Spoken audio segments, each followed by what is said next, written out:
This is Heart Rhythm TV, and I'm Daniel Alyesh, and we're here for a discussion of the Medtronic Affera mapping and ablation system. And for that reason, I'm joined today by Dr. Khaldoun Tarakji, Chief Medical Officer of Medtronic Cardiac Ablation. Welcome. Thank you, Dan, and thank you for the opportunity. Oh, well, we're all very excited. So there's a very unique offering in the Medtronic Affera system, where now we have a complete ecosystem for an ablation technology built from the ground up, and a unique offering with regards to catheter design, which we'll dive into. As an overview for the listeners and viewers, the plan for our discussion today will involve, now this is the first catheter for Medtronic Affera is the Sphere 9, which is a middle footprint dual energy catheter. So we'll talk a little bit about what is unique, what are the benefits, and actually hot off the press in CIRC-EP, we also have data with regards to hemolysis risk with Sphere 9. We'll then proceed in a discussion talking a bit about ventricular arrhythmias, as they were presented at ERA in 2025, an investigator-initiated registry study. And then, down the line, as far as the pipeline goes, this Sphere 360, those data were presented at HRS this year for first in human, and we're going to understand those data a bit and also understand what is the future for that technology. So, Khaldoun, thanks so much for joining me.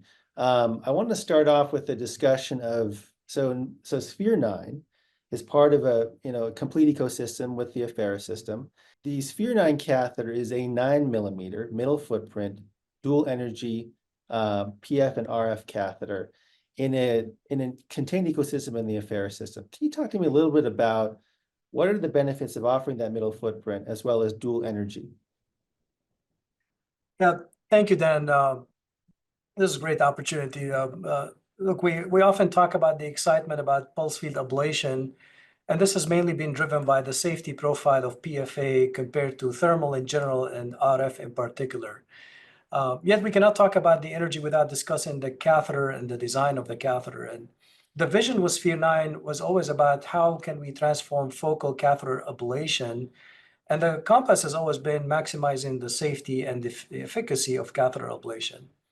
So what's novel about Sphere 9? Well, first, I'll start by saying that for the first time, we have a catheter that you can use for both high-density mapping and ablation, using single transeptal puncture, single 8.5 French sheath, and single catheter.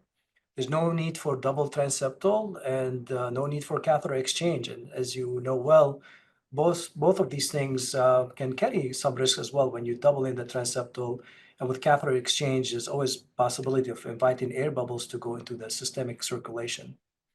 When you look at the Sphere 9 as a design, the lattice shape provides potentially added safety as it conforms when you come in contact with the tissue before it applies more pressure. And perhaps one of the highlights of Sphere 9 is the stability. And we know how important that is for energy delivery. So with the lattice shape, as you become in contact with the tissue, it almost moves in unison with the heartbeat rather than the intermittent contact that we occasionally see with other traditional focal catheter. The catheter, if you look closely, it has 9 mini electrodes that they provide high fidelity signal acquisition, and therefore you get better annotation and better activation map. In addition, those electrodes are also thermocouples, and they provide direct tissue temperature feedback to guide the ablation. And as you know, we lost the temperature feedback with the irrigation, which was great in its own way, but also we lost the value of temperature feedback, and now it's back again with the temperature feedback that you get with applying the energy. And finally, as you mentioned, this ability to toggle between pulse field ablation and radio frequency as you see the need throughout the whole lattice, not the electrode. This has a couple of things. Well, first of all, the application throughout the whole lattice, it makes the ablation lesion you're leaving behind predictable no matter how you are touching the tissue, whether you're coming head-on or sideways, because you're applying the energy throughout the whole lattice surface. And also the ability to toggle between RF and PF can add added value. when we did the trials, as you know, Dan, coronary spasm was not on mind of anyone. This is something that we learned as one of the things that was observed with certain technologies with pulse field ablation. So take, for example, CTI line. Well, rather than dealing with coronary spasm and giving nitroglycerin to the patient who's already, the pressure is marginal, and there's still a lot of unknown about coronary spasm, both on the short term and the long term. You can easily switch to radio frequency and perform a CTI line with radio frequency without needing to deal with any of the issues that can happen with coronary spasm. Yeah, I totally agree. A couple of things that you said. Coronary vasospasm, I think, is a whole unique and new thing that we have to worry about with as a class effect with PFA.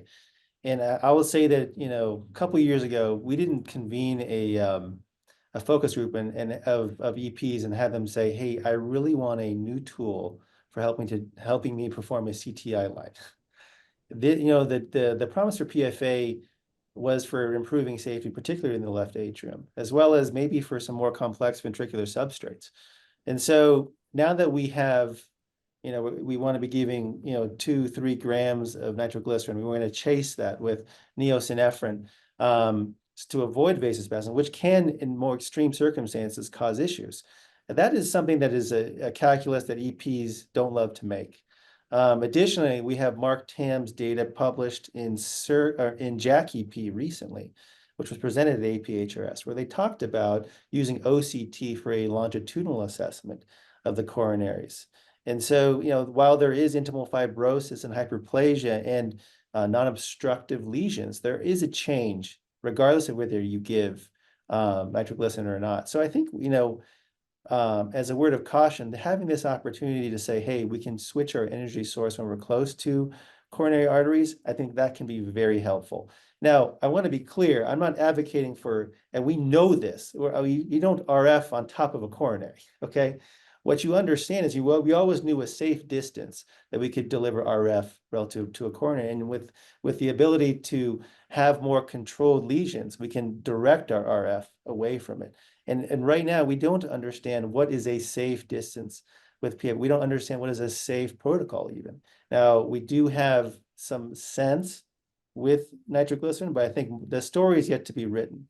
So I appreciate the ability to offer both energy sources. And I'm going to touch on also another concept, which I don't expect you, Khaldoun, to really to really endorse or not, but we do have the animal data. We have yet to develop human data. But we have animal data for sequential PF and RF as far as being able to deliver a deeper lesion, regardless of the order of the delivery. And what we see is a combination characteristic of a PF lesion more distally or circumferentially, and in the center is more of an RF lesion. So while I'm not advocating for doing this right now, I'm just saying that having that, we do know that there is some possibility, and having dual energy is something that can help us explore that space. But I want to change our discussion now a little bit, because we talked about, also hot off the press, CIRCE-P, a research letter. And, we understand that as a class effect, PFA, when it contacts blood pool, there is a degree of hemolysis. And not all catheters are created equal, because with regards to this, every catheter design is different. In your case, we have a biphasic monopolar catheter in Sphere 9. And we see a lot of different offerings, and we see differing levels of hemolysis, even resulting in acute kidney injury in certain circumstances. So, Khaldoun, let's talk a little bit about the study that was just released. We're studying free hemoglobin with this Sphere 9 catheter, and we're understanding the impact of tissue contact and number of applications. And let's talk a little bit about what we learned. Thank you, Dan. This is also something that we, as an EP community, got to recognize. The main driver, like I said, you said it beautifully, the dual energy with pulse field ablations, mainly the safety component, especially along the posterior wall. When it comes to hemolysis, this is also growing knowledge. And there might be a degree of hemolysis with any PFA technology, but back to understanding the waveform and also the catheter design, we also know that it's not the same across different technologies. So let me start with the study that you are referring to. This is with Dr. Jacob Carruth and the group at Mount Sinai's preclinical work in a swine model, which we know that swine models actually, it does correlate with the clinical observation as well when it comes to the degree of hemolysis that's usually best measured by the free hemoglobin that you generate based on the number of applications. And what they found that even up to 120 applications, the level of free hemoglobin that you generate is very minimal and not even close to the threshold when people get concerned about other effects of hemolysis. And they tested this with different scenarios, whether with irrigation, without irrigation, contact, with no contact, and the data is very favorable. This was not a direct comparison across different technologies, but when the same model was done with other technologies, and clearly it looks very favorable when it comes to Sphere 9 and the model that they used.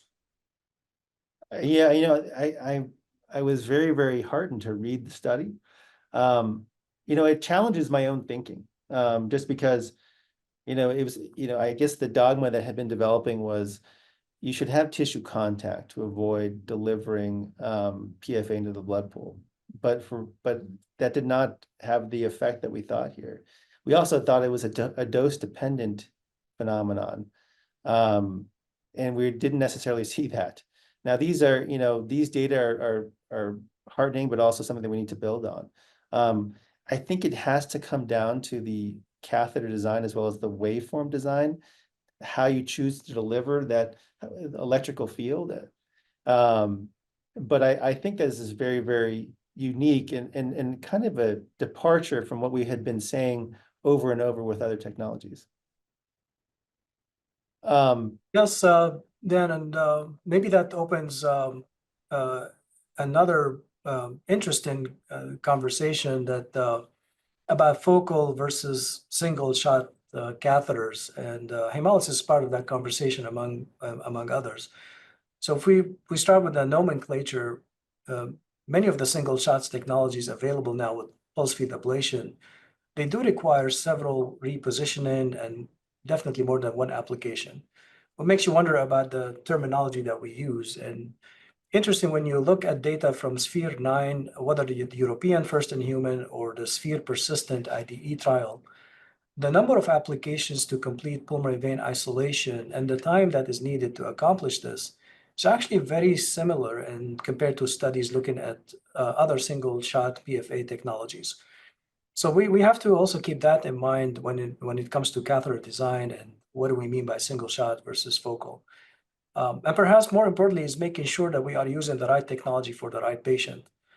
So as you know, as electrophysiologists, we always aspire to targeted ablation. We always aspire to ablate in less and not more. And we love the art of mapping and the precision of ablation that we perform based on mapping.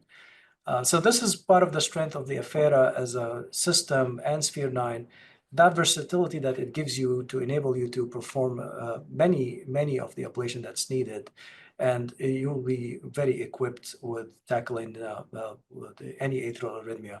Now, back to the comment about hemolysis in particular, again, I think the contact still makes sense for many technologies because how the energy is delivered, so you're not just affecting the blood pool, you're transmitting the energy to the tissue, so you minimize hemolysis.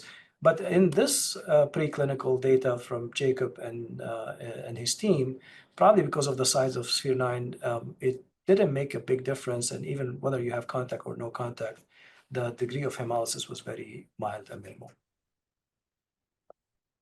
Yes, I don't love the single shot nomenclature. I actually think we should just call it large footprint, quite frankly, just because I think that more describes what we're doing with it.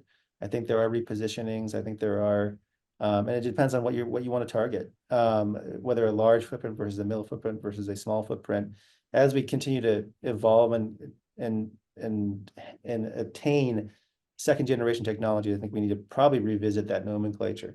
So I want to also touch on something unique with the Affera system. If you look at even what you did with Pulse Select and Pentas line technology. This is the first time where we say, hey, we're not only going to offer you a unique ablation or therapeutic catheter, it's also a unique mapping catheter, and it's built from the ground up in a self-contained ecosystem. So talk to me a little bit about the thinking behind building from the ground up in that way. It's a great question, Dan, and I'll start by saying that mapping has truly become the home base for catheter ablation, especially in the US. And we all know the great advantages of minimizing fluoro, both for patients and the physician. So that's to me is the basic step. And while you can visualize catheters on different mapping systems, there is a unique thing to be said when you build a system from the ground up that is fully integrated. And this is when you have the opportunity to enhance the experience, not only with the hardware, but also throughout the software features. So for example, and I'll mention a few examples to you when it comes to Sphere 9. As you know, through impedance measurement, you can get an assessment of the proximity to the tissue. And we know that tissue contact is critical for pulse field ablation. As a matter of fact, I think it's more critical for PFA because it could be deceiving. We know that the signals, the electrograms can disappear even if you're close proximity. So you cannot rely on electrograms, and you really need to make sure that you have this tissue contact. So when that's visible on the mapping system, it helps. All the 9 mini electrodes that I talked about are also thermocouples. And when you apply RF or PF, you actually get temperature rise from these thermocouples. And without this temperature rise, you will not see the lesion tag turning red for RF or green for pulse field ablation. That's another feedback that not only you deliver the energy, but it left an impact on the tissue. And to my knowledge, this is the only system that provides such feedback, and especially for pulse field ablation. It makes it unique for the reasons that we mentioned, that PF could be deceiving and the signals can disappear, and you cannot always rely on the electrograms. So having that temperature feedback is truly helpful that you get through the software. Every single detail in the mapping system was also designed for a reason. So the ablation tags that you leave behind themselves and their size, they are designed to minimize the possibility of any gaps. That's probably one of the reasons why with traditional small tip catheters, we continue to have gaps. And that's probably was the highlight of the Sphere Persistent IDE trial, which was a randomized trial. So that's as far as the tag. And there's a feature called Tag Connect, which gives you, alert you if you have a distance between 2 ablation lesions next to each other that's longer and wider than a certain limit. It alerts you that you have a gap that you need to go back and fill. All this is done with a single catheter, and all these small kind of details, but I do believe it helps improving the experience. And this is probably why it is not random that when you look at the durability data with Sphere 9 from the European study, it showed 97% durability on a vein level, and 90% of all patients had all 4 veins isolated. This is the chronic durability study. And this is probably a reflection not only of the catheter design, but also all the features as you referred to when you have the opportunity to build a catheter that's integrated in the mapping system from the ground up. Well, Khaldoun, I think that you are challenging the status quo. The legacy, there is a legacy mapping system that we were all, or legacy mapping systems that we are comfortable with. And I think what you're adding is what you described, which is, one of the questions with PFA, at least in its current paradigm, is when to stop. And so now you're going to give us temperature feedback data, you're going to give us lesion tags, interdistance, and a sense of our quality of the ablation. So I think that'll be very helpful. I think, we all aren't used to new mapping technology, even Medtronic delivering mapping to us. So I think this will be very interesting, and a very unique time, and a great time to be an electrophysiologist. So, one of the unique aspects of this ecosystem is the ability to tackle complex substrates. And I think, there's the cornerstone of AFib ablation, which is pulmonary vein isolation, but persistent substrates.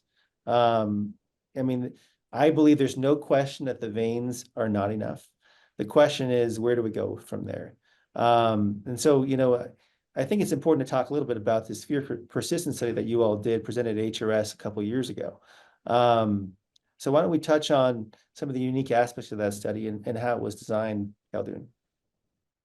Yes, Dan. Well, this is the US IDE trial and for Affera and Sphere 9. And as you mentioned, all this work about fully integrated catheter with a mapping system from the ground up. And what is better than randomized study to show whether this new technology, will be safe and effective. And the best way to do this is a randomized trial. And for sphere persistent AFib study, it targeted persistent atrial fibrillation patients, which we know is not always the easiest patient population. And it was a head-to-head comparison between Affera and Sphere 9 catheter versus at the time, which was the most widely utilized focal catheter, and that's the STSF Smart Touch Thermocool catheter with CARTO mapping system. So this was a trial designed to show non-inferiority, and not only it met its endpoint, so from safety perspective, it was excellent outcomes. And to be fair, for both the treatment arm, Affera, and the control arm with STSF, safety was excellent, about 1.4%, and no pulmonary vein stenosis, zero phrenic nerve injury, and zero atrial esophageal fistula or tamponade. When you look at the primary effectiveness endpoint, which was usually a combination of freedom from atrial arrhythmia, redo ablation, and cardioversion, it also met its endpoint, and it was 73.5% effectiveness with the Affera Sphere 9 versus 65.2% with the STSF catheter. So it was not a trial design or powered to show superiority, but it met the non-inferiority, but it was 8% more favorable for Sphere 9. This is a brand new technology with operators that were, vast majority were new to Affera and Sphere 9, and they had a lot of experience with the control arm. And in a sub-cohort analysis, Dan, when we looked at those patients who ended up with operators who did 10 procedures or more, this is when the primary effectiveness goes from 73.5% up to 80%. So again, this is post hoc, but to show you also the fast learning curve. And moving on to further data and further discussion. Now, I think that offering the middle footprint a very steerable technology, we're getting back to kind of what we did previously in the RF era, which is some customizability and some flexibility, and tackling more complex substrates. And you talked about, which I think this is a very important point for the viewers and listeners, you're delivering energy around the entire lattice, all the way around to the proximal end. I don't think we've had such an opportunity. If you think of current PFA offerings, you're delivering from the electrodes more distally. In the era of RF, we're delivering from the tip. So the ability to now deliver on the proximal end and really unique and difficult anatomic structures, such as, and I'm going to, bring us into our next topic, which is such as the papillary apparatus, such as maybe non-globular structures, such as the atria getting down to the ventricle. I want to talk a bit about the AVAR multi-center registry presented at ERA back in March of 2025. Now, this is a very unique study, and my hat's off to Frederic Sachet for assembling this group. 16 centers that participated throughout Europe, and they enrolled 128 patients in this multi-center registry where they studied Affera for, I'm going to say, very, very complex ventricular substrates. And really, they for a first effort, they took the challenge on head on, and maybe that's because they wanted the opportunity to tackle patients that had exhausted current technology. So I'll summarize what they did. 80% of the patients were non-ischemic. 70% of the patients were redo ablations. 20% of the patients had were epicardial ablations. And they were treating ventricular arrhythmias largely ventricular tachycardia, but also ventricular, followed by PVCs, and then also VF ablations. They reported a 6% major event rate as far as safety goes. And given the context of the subjects they were taking on and going epicardial, I think that was a tremendous undertaking and a tremendous outcome. They tracked it forward for 6 months as far as their outcomes, with a 70% freedom from VT, 100% freedom from VF, and an 80% freedom from PVCs. And this is, remember, these are largely redo patients. If you take it to the de novo patients, the efficacy is at 80%. So while I recognize this catheter is designed and studied in the atrium, I think there's an element of flexibility that we get to tackle substrates. And I'm not asking you to advocate or tell us, or even comment on these data, but I will say that it's a sizable study, a multi-center study in experienced centers, but however, experience with ventricular ablations, but not necessarily with the technology completely. And a really, really excellent outcomes and excellent safety data.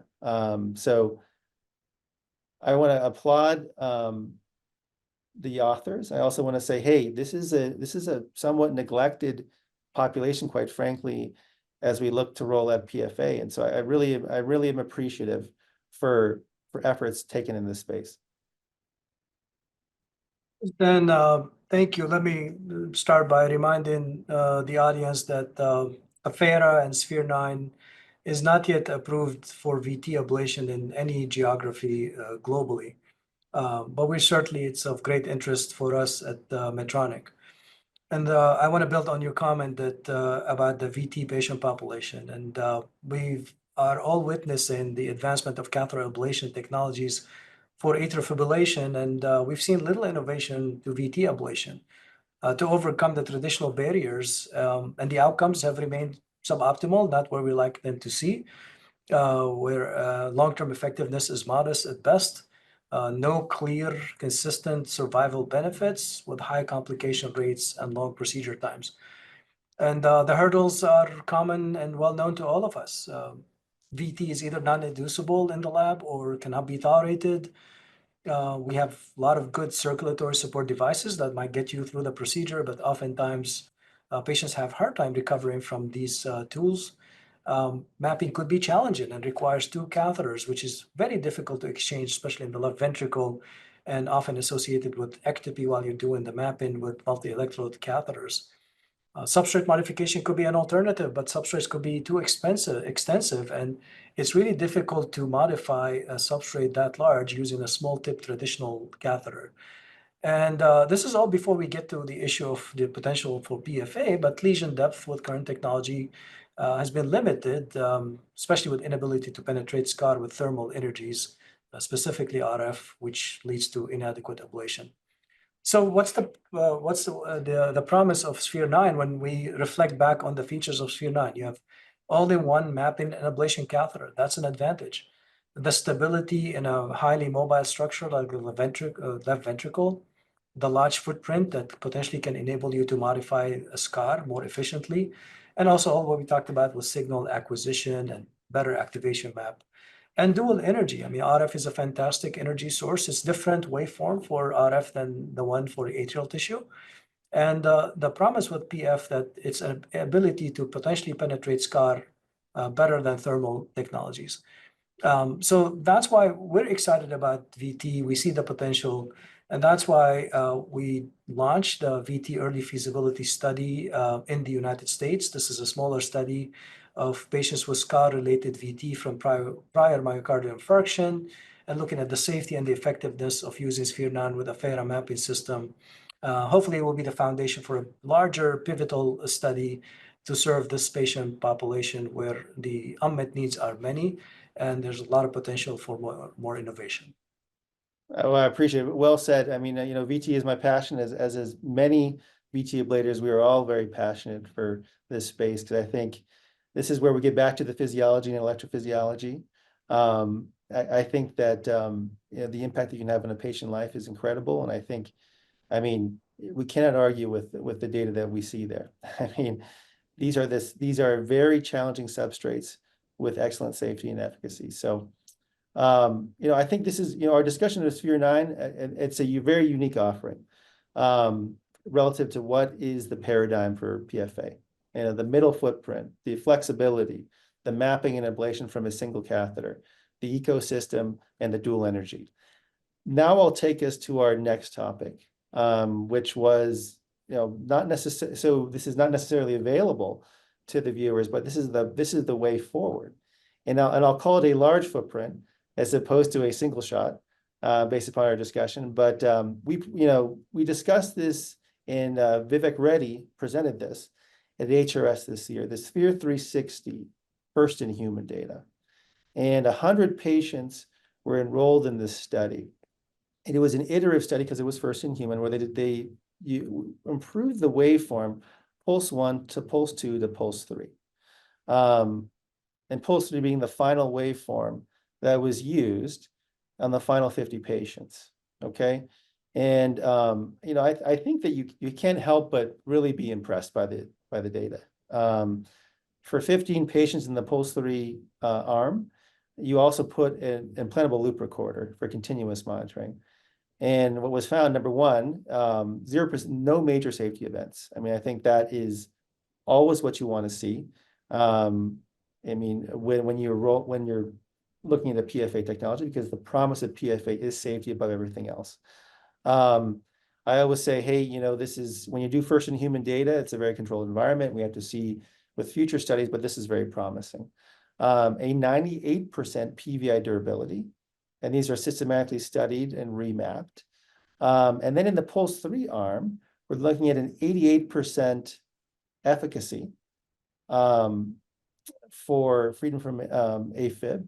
And then in the 15 patients that had the loop recorder and had you're going to take all the data. Now this is continuous monitoring. So really kind of rubber meets the road. We're at 80% in the pulse 3 arm. So really, really impressive. I'd like you to walk us through those data, but also to the best of your ability, your process for iteratively improving the waveform as you went through the study, because I think it's very exciting, and we'll have to see what the future delivers, but it's a good first step. Thank you, Dan. So if I take it a step back and we think about pulmonary vein isolation, and again, despite decades of AFib ablation, we have not reached perfection with pulmonary vein isolation, as you know. Reconnection can happen. Nobody leaves the lab with incomplete isolation for the most part. But when they come for redos, rarely we see a case that all veins are isolated. So reconnection continues to be a problem. And how can you assess any additional added value for ablation with additional lesions if we are not achieving close to perfection with pulmonary vein isolation? So really the essence here was Sphere 360. The question was, can we make pulmonary vein isolation a bit more predictable? And this is when you're probably worth talking about Sphere 360 as a catheter design. Sphere 360 is also all-in-one mapping and ablation catheter. It uses pulse field ablation only, as opposed to Sphere 9. The large lattice design that you referred to, it allows the catheter, when you expand it, it allows the catheter to conform to the shape of the vein, which makes contact very intuitive. And in each location, there's no reason to rotate, because the catheter, the Sphere 360, is divided into 6 plates. And with each application, the energy is delivered sequentially to each one of them without the need to rotate the catheter in between. So the workflow for vein is very predictable, with 3 to 4 applications per vein when you start a little bit ostial inside the vein and you move a little bit anterally. So it is very predictable, and it makes contact intuitive, and the workflow becomes extremely predictable.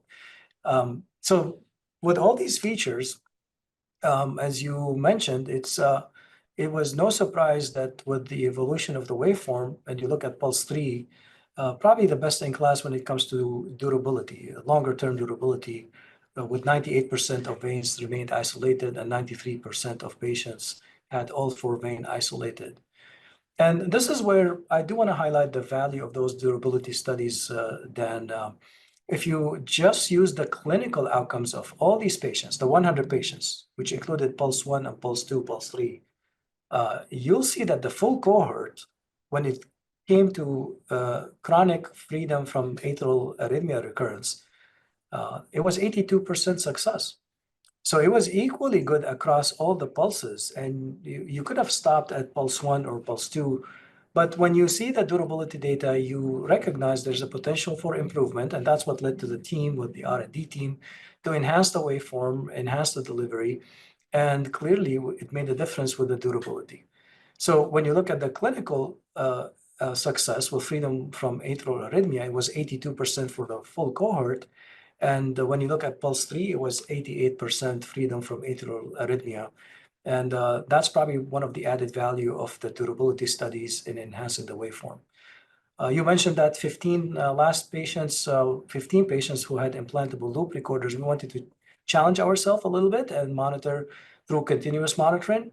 So the 88% success rate, that's using the ILR data to simulate what we do with traditional monitoring. But among those 15 patients, when you open the eyes of the implantable loop recorders for any episode, including the automatic episodes, the success rate remained at 80%. This is with traditional previous technologies. You see a big gap between all episodes with ILR versus only the patient-triggered episodes. In this case, it remained very solid at 80%. Small numbers, obviously only 15 patients, but enough to make us very optimistic. The one last thing I would add is also our definition, Dan, with success. Again, it's amazing what you learn from only 15 patients that had implantable loop recorders. There are actually 3 who had recurrence, any type of recurrence, like when you open the eyes of ILR for any recurrence. And we had an advantage that those patients with ILR had the ILR implanted about a month and a half before, about 40 some days before. So when you look even at those 3 patients, N of 3, who we labeled them as failed ablation, they had about 94% reduction in their AFib burden. Again, I think it reflects our definition of what we call success or failure. I think sometimes this is a very happy patient with the outcome when you decrease the burden. Small studies, but it goes to show you that our definitions could be also not fair. And you might not achieve complete cure from AFib, but you certainly leaving a good impact on the patient, even among those that we are labeled them as failed based on the definition and the criteria we currently use. Those criteria continue to evolve. I mean, if you think of our paradigm historically, it was 30 seconds, so yeah, I think we'll continue to study this, and I think continuous monitoring is the best way to do it. The question is, to what degree are we going to roll that out and continue to evolve our thinking? I want to actually comment a little bit more also about your Sphere 360. I also, Sphere 9 as well as Sphere 360 can go through an 8.5 French sheath. I think that there's been a trend in electrophysiology for everything, size matters, and everything's getting bigger right now. Whether it's leadless pacemaking, whether it's large footprint, single shot PFA technology. And I think that matters as far as risk to patients and whether it's a groin issue, whether it's an air embolism, whether it's, a whole host of issues. So, I think that getting back to customizability, getting back to smaller sizes is very, very welcome. I want to pivot our conversation to my final question, which is, so you told us about the first in human Sphere 360, which the results are excellent. We can't argue with that. But we always have to know what's the way forward as we continue to expand our usage and we continue to systematically study the application. So talk to me about the future directions of studying Sphere 360 and broadening our understanding of it. That's a great question, Dan. As a reminder, Sphere 360 is still not approved in any geography yet. The study was the European study that you referred to. So our next step is for a pivotal study, focusing on other geographies, mainly US. I think for the first time, we have a tool that it comes with the data that is very promising when it comes to achieving pulmonary vein isolation, not only just in an effective way. Again, this is only 100 patients. We need to learn more. It's the predictability of it as well that makes it unique. So I think there's a lot between Sphere 9 and Sphere 360. There's still a lot to learn about pulse field ablation then, and we're always very excited but also humble about what else we need to learn. I think having tools that will potentially enhance the outcomes when it comes to pulmonary vein isolation, it will open the door to answer some questions that we've been struggling with as EP community for decades. The added value of posterior wall, as you well know, Dan, I mean, 2-3 decades of doing AFib ablation, we still debate whether to do posterior wall or not. For persistent atrial fibrillation, what's the added value of linear ablation? And the question becomes, did we have the right tools to test these strategies? And maybe now with new tools and with pulse field ablation, we do need to challenge some of these questions that have not been answered for many years. And hopefully we have the opportunity now with these tools. Another area of excitement, as you mentioned, is ventricular tachycardia patients with Sphere 9. That's also an unmet need for that patient population, and we're hoping to make a difference doing the proper studies to show and provide clinical evidence for the new technologies. Well, Khaldoun, thank you so much for joining me. I think the future is bright, and I think that this is a really unique offering. I mean, I even flirt with calling it a paradigm shift with regards to where we're going with PFA. So, I appreciate you sitting down with me, and I learned a lot today, and I appreciate all you're doing as far as in the world of PFA for advancing the field. Thank you, Dan, for the opportunity. I think we're all learning together, and it's really exciting time to be in the field of electrophysiology. The whole Medtronic team, R&D and clinical and everybody else, we're committed to advancing the field, advancing the science, and patient outcomes is the highest priority. So truly appreciate the opportunity and glad to be here. And thank you all for tuning in to Heart Rhythm TV.